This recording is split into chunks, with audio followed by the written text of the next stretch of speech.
Hi, hello, and welcome to the Great Academy with Philip Campion.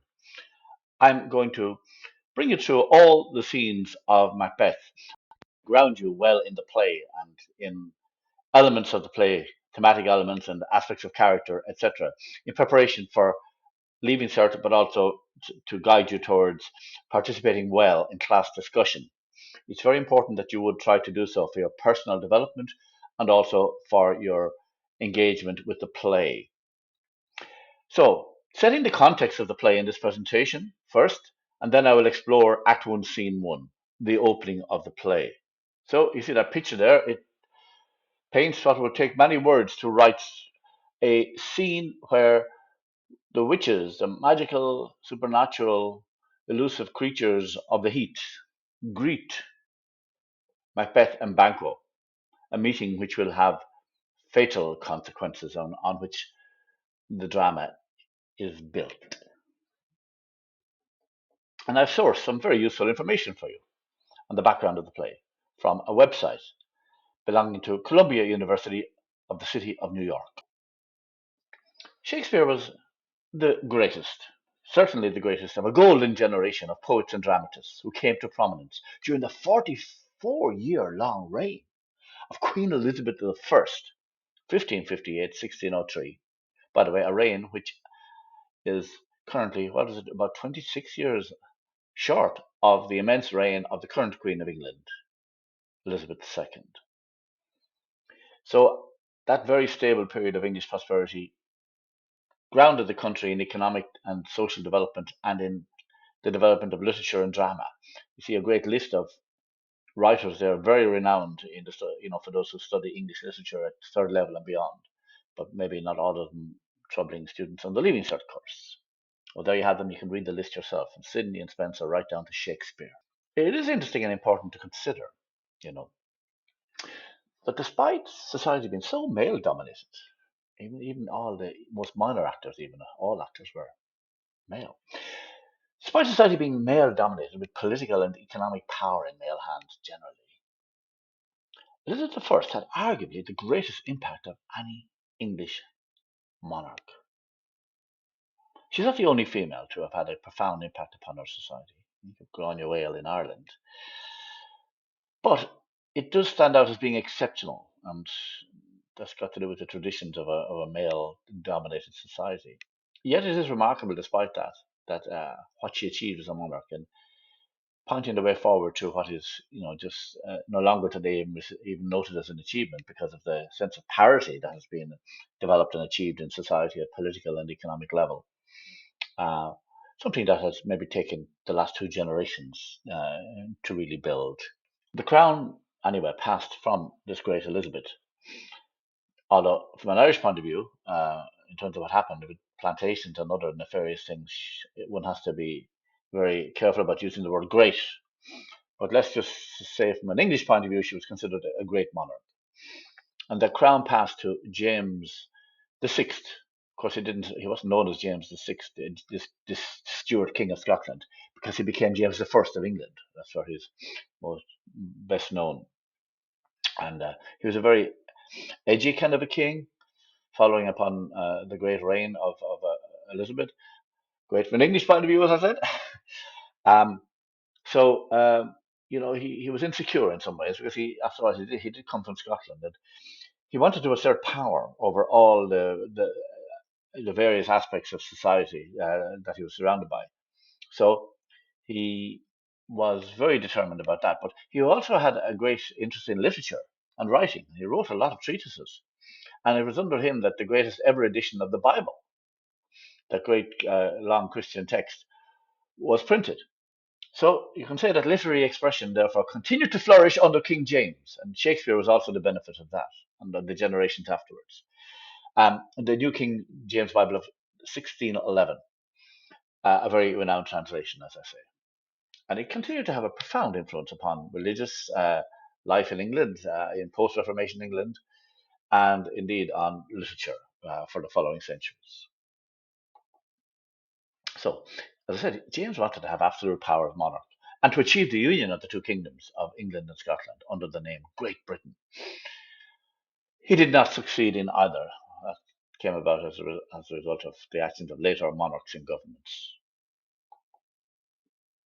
Even during this period of stability under Queen Elizabeth and then the accession of King James and his taking a hold of the crown.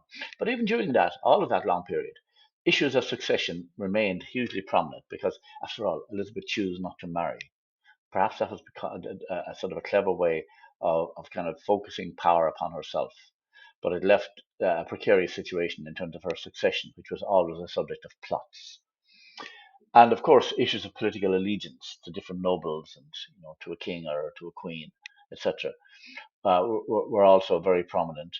England was always full of kind of regional disputes and civil wars and kind of regional wars, the War of the Roses, etc. So there was always a threat of rebellion. So all of these matters fed into Shakespeare's plays as well. A lot of his great plays focus upon these issues, as was Macbeth.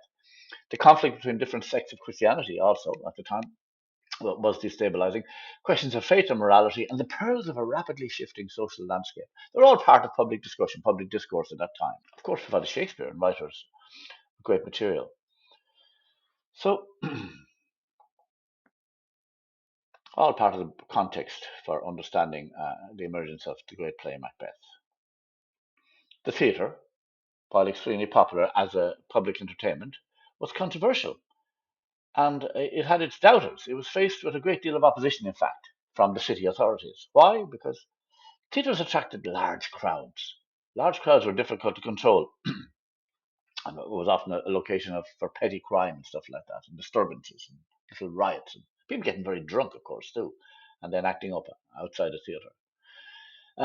One of the reasons for that was the diverse audience that attended the theatre. You had from the noble class right down to kind of prosperous burghers and people who owned shops, and the rather poor, the groundlings, who had just the opportunity to stand in front of the stage. That's why they were called groundlings. They could be very rowdy.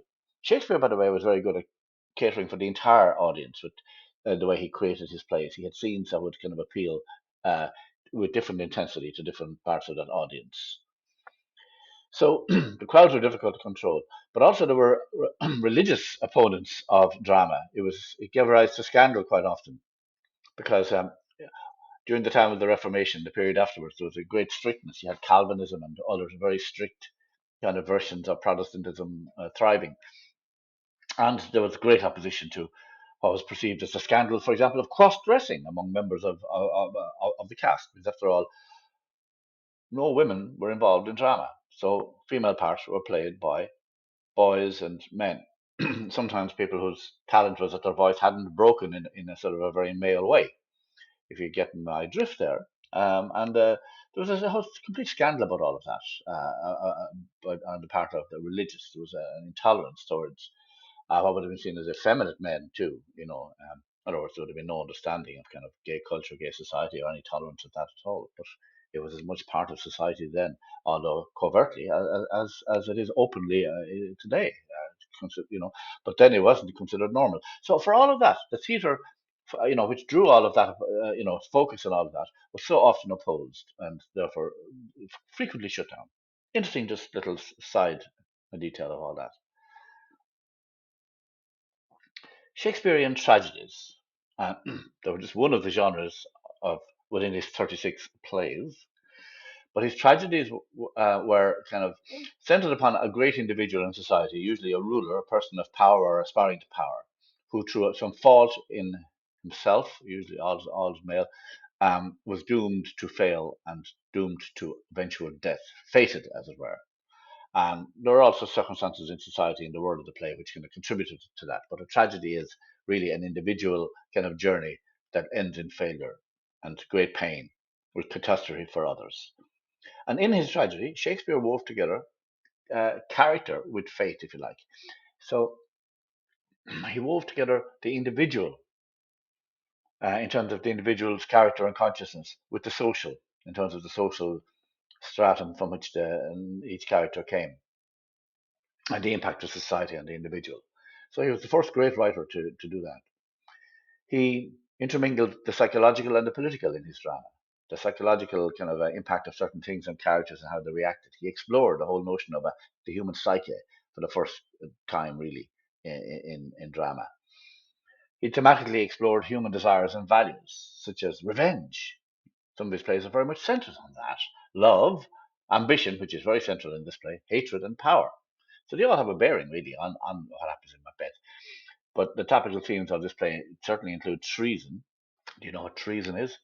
It's the word for the crime of going against your monarch or going against the state, betraying it, as it were, challenging it, even. It would be seen as treason.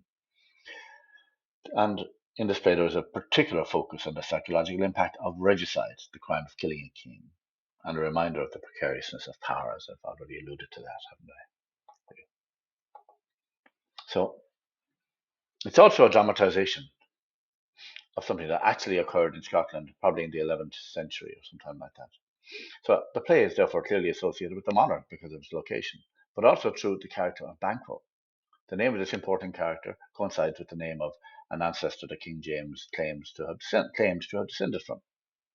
So Shakespeare is, aware of his audience of society and of his patron, the king. The king was the patron of his acting company, The King's Man, which again is a very telling title, isn't it? The central themes are all subjects to that King James really worried about as a monarch. He never sat easily on the throne. He lived in fear of assassination, a fear boosted, of course, by the attempt, particularly of the Guy Fawkes gang in 1605 to blow up Parliament and the royal family. And the failure of this plot is celebrated to this day as Guy Fawkes Day every November. I think it's the 5th of November.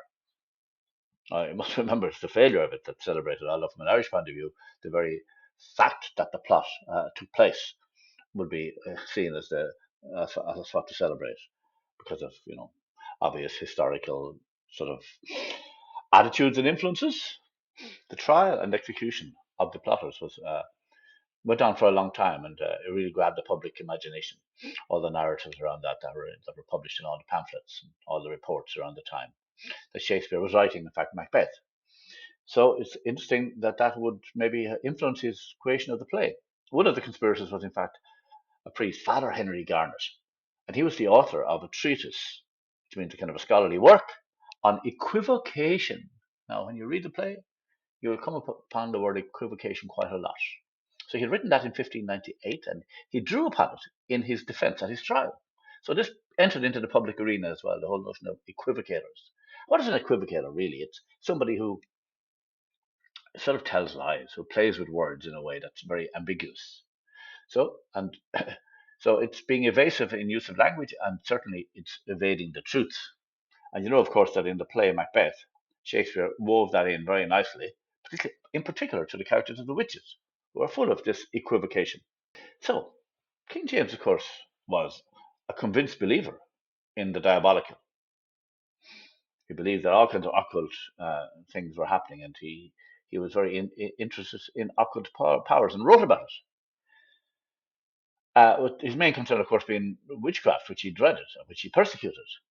So in 1597, well, about half a dozen years before he became the King of England, he had written a treatise called Daemonology. The very title gives it away, doesn't it, what it is? I'd say fascinating, but the language of it would need translation for you if you were ever to get into it. But as King of Scotland, he had violently persecuted so-called witches. I call them so-called witches. Back then, they were just called witches.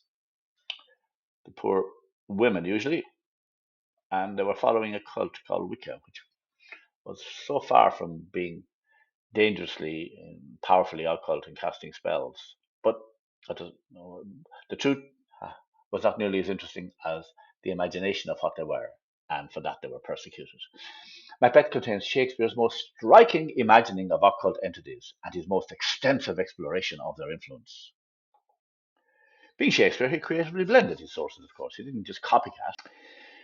So he blended his sources, he mixed them all together.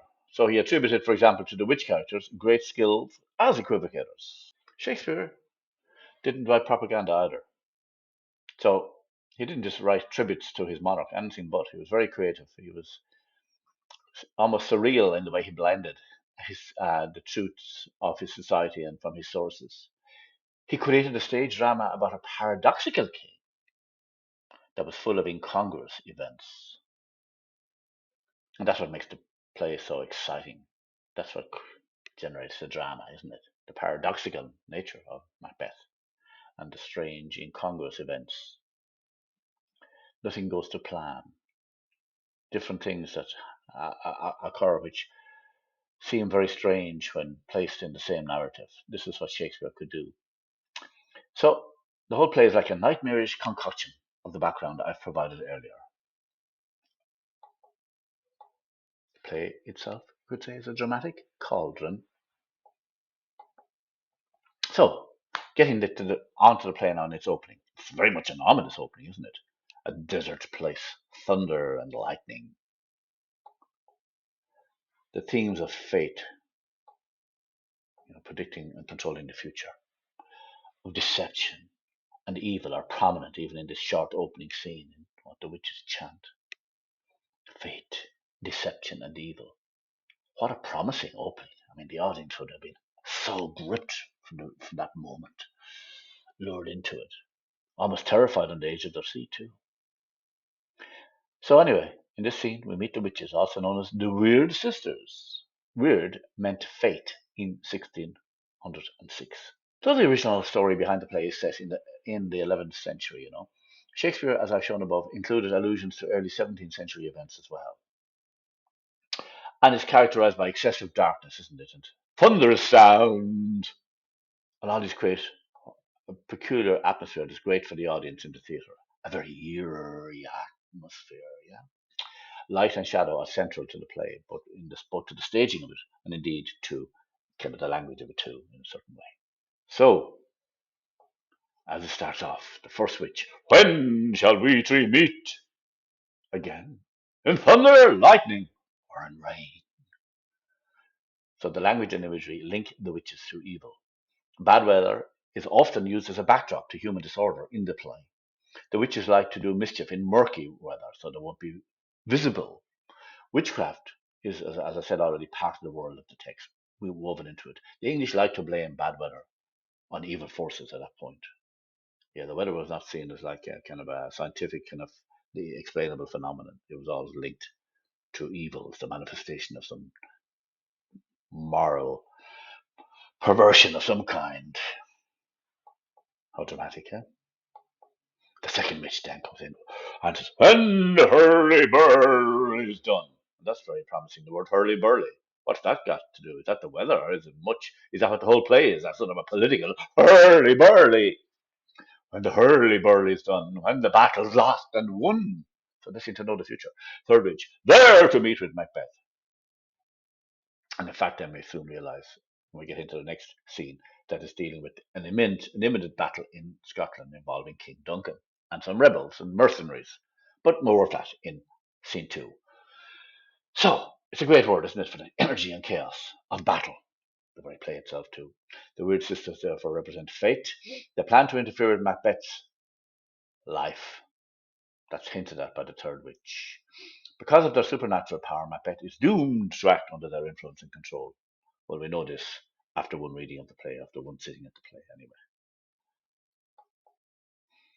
And then the chant, the magical, mysterious chant: fair is foul and foul is fair, horror to the fog and fill the air.